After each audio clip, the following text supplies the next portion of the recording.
Muito bem, queridas amigas, caríssimos amigos, nós renovamos o nosso encontro para um momento de reflexão, porque é tempo de reflexão, especialmente nesses dias de crise pela qual a sociedade atravessa.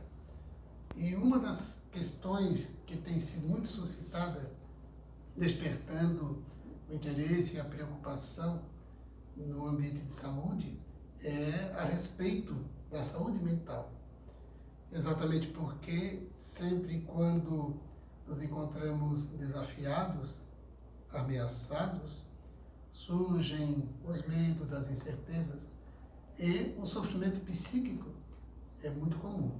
O sofrimento psíquico caracterizado pelo medo, a incerteza, o sofrimento psíquico da ansiedade, do estresse. E as ocorrências várias que têm manifestado hoje faz com que o indivíduo, ao perceber uma ameaça à sua segurança e à sua vida, produzam todos esses sofrimentos psíquicos. Nós precisamos entender e compreender à luz da doutrina espírita a segurança nas leis de Deus.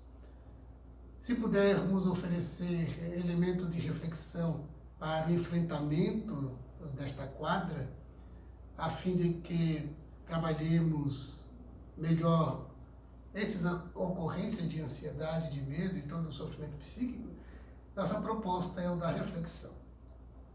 Não aguardem que a calma, a paciência, a resiliência, a serenidade aconteçam por um efeito de milagre. Ela decorre, é resultado das nossas conquistas internas, do nosso amadurecimento psicológico. Há aqueles dentre nós que, em face das conquistas evolutivas logradas em outras reencarnações, hoje se manifesta de forma natural, espontânea, porque já está participando da sua psicodinâmica, da sua realidade espiritual, mental, emocional, esses dispositivos da resiliência, da paciência, da serenidade, da coragem, enquanto outros de nós se encontram ainda necessitados de empreender essas conquistas. E esses desafios são muito interessantes, muito oportunos, porque são desafios estimulantes, estímulos desafiadores. E nossa proposta neste momento, como dissemos, não vai acontecer de um momento para outro esse estado de paz de espírito. Se nós temos essa dificuldade, significa que nós precisamos construir em nós essas habilidades, esse amadurecimento. E nós propomos a reflexão como um mecanismo autodeterminado, proativo, assertivo, para trabalhar a serenidade em nós. A reflexão. O primeiro passo, eu diria, é a aceitação. Uma das grandes dificuldades que nós temos é o de aceitar. Aceitar a realidade como ela é. Aceitar a realidade que está posta. Quando o indivíduo não aceita, ele se rebela, ele reage. E a rebeldia, a reação diante dos acontecimentos menos felizes, das ocorrências desafiadoras, ameaçadoras, muitas vezes ela é caracterizada pela ansiedade e pelo estresse. Surgindo, portanto, a revolta, o desespero, a desistência.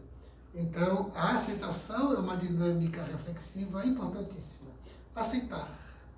Sempre quando nós aceitamos, produzimos essa psicodinâmica de aceitação, nós não nos rebelamos, não reagimos, nós agimos.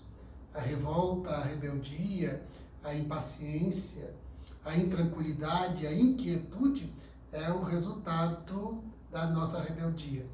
A revolta, o desespero, enquanto que a serenidade e a paz de espírito, a fé na vida futura, constitui esses implementos constitutivos do nosso amadurecimento psicológico. E quando nos falta isto, naturalmente, espontaneamente, a reflexão é o mecanismo pelo qual nós podemos empreender e fixar em nós. Sempre refletir. Então, aceitar. Aceitar a realidade que está posta e construir em nós um estado de serenidade. Sabedores de que nada acontece se não estiver dentro da nossa pauta de necessidades evolutivas.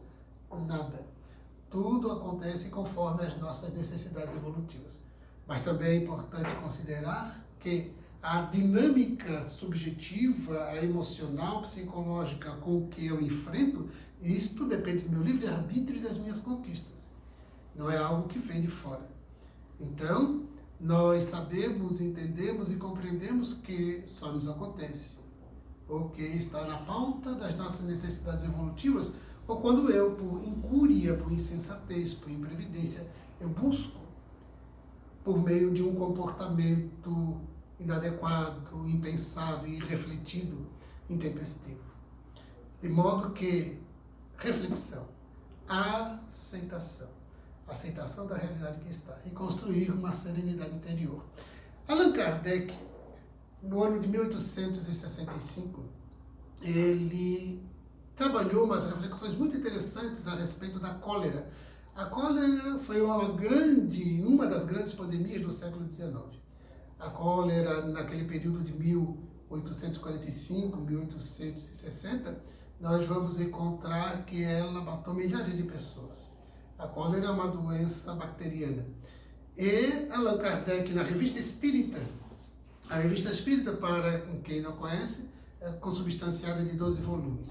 Allan Kardec publicava a revista mensalmente e está compilado em volumes por ano, do mês de janeiro ao mês de dezembro por ano. Então são 12 volumes. E no ano de 1865, na revista do mês de novembro, ele faz um trabalho a respeito da cólera, quando ele escreve o subtítulo O Espiritismo e a Cólera. E ele fala da cólera naqueles dias, desse movimento, desse acontecimento pandêmico, ceifando milhares de vidas. Ele recebeu uma carta de uma determinada pessoa de Constantinopla, que asseverou que naquela região 70 mil pessoas haviam sido ceifadas pela pandemia. Mas os espíritas não.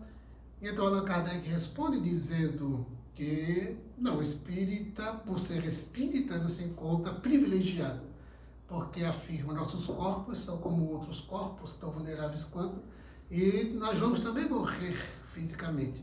Se não é de uma forma, será de outra. Se não é por um surto pandêmico, será por uma outra enfermidade, será pela idade avançada. De alguma forma, o corpo morrerá. Seja na forma coletiva ou não, mas isso acontecerá. Mas Allan Kardec chama a atenção para um detalhe muito importante, o do comportamento do espírita. Na época não existia ainda a perspectiva denominada de psicossomática, que hoje está muito bem posta nos estudos científicos. Há muitas publicações, a literatura já bastante importante relacionada à psicossomática, a psiconeuroimunologia, a psiconeuroendocrinoimunologia, e Allan Kardec já sabia desta interação mente e corpo.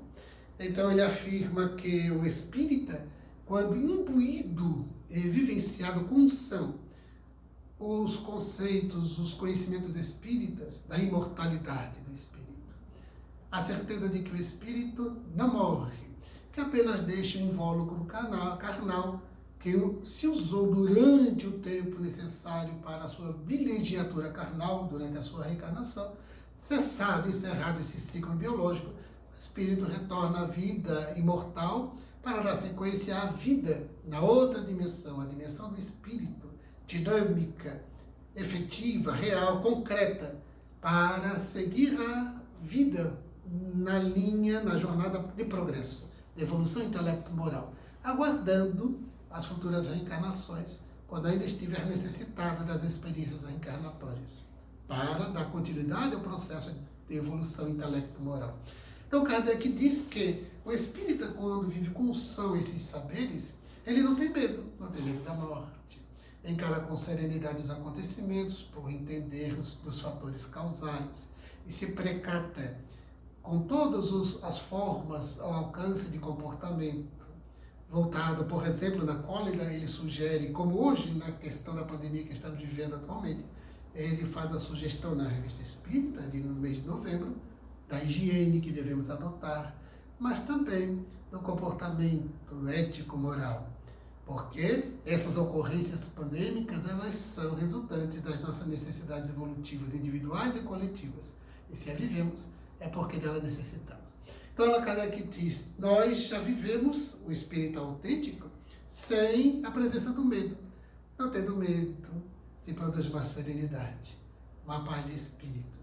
E quando nós nos autodeterminamos a uma vida digna, moralmente digna, cumpridores dos deveres morais, das responsabilidades diante do mundo e da vida, diante de nós mesmos e do próximo, nós, então, estaremos nos salvaguardando com esse equilíbrio, essa serenidade, que jamais nos será retirada. Então, nós encaramos essas ocorrências com serenidade, sem medos, tomamos as medidas comportamentais necessárias, as mais aconselhadas, ao mesmo tempo, trabalhamos o nosso mundo íntimo e o nosso comportamento voltado à fraternidade, à solidariedade e à caridade. Então, a aceitação e vivência íntima da certeza inabalável da imortalidade, do comportamento voltado ao bem sempre, à transformação moral. Porque essas ocorrências da morte, elas fazem parte de todo aquele que se encontra na Terra. E essas mortes coletivas, Allan Kardec estudou muito bem e nos apresentou as lições dos Espíritos, apresentando que as mortes coletivas, as reencarnações coletivas, as expiações coletivas, elas acontecem sim, porque muitas vezes nós coletivamente participamos de tantos acontecimentos infelizes. Eu vou ler um parágrafo de Joana de Ângeles, no livro Após a Tempestade, concebido mediunicamente por Divaldo Pereira Franco. Nesse livro Após a Tempestade, Joana de Ângeles apresenta uma mensagem que tem por título Calamidades. E ela denomina calamidades essas ocorrências da pandemia, das epidemias, mas também das ocorrências dos sinistros naturais, como o movimento das placas tectônicas que resultam nos terremotos, nos tsunamis, etc. Então, ela diz o seguinte, eu faço questão de ler para ficar bem fiel ao que o Espírito Benfeitor nos ensina. Ela nos lembra assim, comparsas de hediondas chacinas, grupos de vândalos que se aliciam na desordem e usurpação, maltas de inveterados agressores que se identificam em matanças e destruições, corsários e marinhagens desvairados em acumpliciamentos para pilhagens criminosas, soldadesca mercenária, impiedosa e avassaladora, que se refestela, brutal, na inocência imolada selvagemente. Incendiários contumazes de lares e celeiros em hordas nefastas e contínuas. Bandos bárbaros de exterminadores, que tudo assolam por onde passam. Cúmplices e serviciadores de vítimas inermes, que lhes padecem as constrições danosas. Pesquisadores e cientistas impenitentes, empedernidos pelas incessantes experiências macabras de que se nutrem agrupamentos frios. Legisladores sádicos e injustos que se desforçam nas gerações débeis que esmagam. Conquistadores arbitrários, carniceiros, que subjugam cidades nobres, tornando suas vítimas cadáveres insepultos, enquanto se banqueteiam em sangue e estupor. Mentes vinculadas entre si por estranhas amarras de ódio, ciúme e inveja, que incendeiam paixões, são reunidos novamente em vidas futuras, atravessando os portais da imortalidade. Através de resgates coletivos, como coletivamente espoliaram, destruíram, escarneceram, aniquilaram, venceram os que se encontravam à frente e consideravam impedimentos à sua ferocidade e barbárie. Vandalismo e estroinice, a fim de que se reajustem no concerto cósmico da vida, servindo também de escarmento para os demais. Percebam? São as experiências coletivas de resgate. Quando nós ouvimos ou lemos as notícias recentes de que somente ontem, de ontem para hoje, na Espanha, mais de 700 pessoas foram vítimas, morreram por conta do vírus avassalador. Então, são mortes coletivas. De tal modo que faz parte da lei de causa e efeito. Sabemos disso. Não há medo da morte. Há uma segurança contra o futuro. Os resgates são necessários. E só nos acontece do que precisamos. Então, serenidade. E o trabalho incessante pelo bem sempre. Como disse Martin Luther King, esse notável missionário do bem na década de 1960, que empreendeu uma luta vigorosa pelos direitos civis nos Estados Unidos e enfrentando a infeliz apartheid, ele disse em certo momento: a escuridão não pode expulsar a escuridão. Só a luz pode fazer isso. O ódio não pode expulsar o ódio. Só o amor pode fazer isso. O amor resolve tudo.